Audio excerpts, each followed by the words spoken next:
رحمۃ اللہ وبرکاتہ۔ بسم اللہ والصلاۃ والسلام علی رسول اللہ، اما بعد۔ میں آج آپ کو صحابہ کرام کے افضال کے بارے میں بتاؤں گا۔ رسول اللہ صلی اللہ علیہ وسلم نے فرمایا کہ لا تسبوا اصحابی فلو ان احدکم انفق مثل احد ذهبا ما بلغ مد احد ولا نصفه۔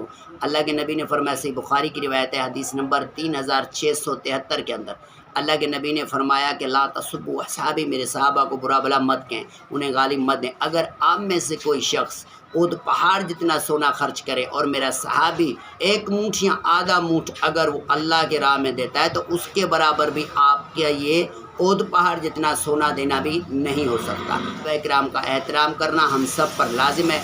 کہ نبی صلی اللہ علیہ وسلم نے ہمیں بتایا، ہمیں تنبیہ کی، لا تسبوا اصحابی، صحابہ کے بارے میں برا بلا مت کہنا۔ اب جو بھی صحابہ ہیں، جتنے بھی صحابہ ہیں، سارے عدول تھے، سارے ایمان والے تھے، چاہے وہ صحابہ ابو بکر، عمر، عثمان اور علی رضی اللہ عنہ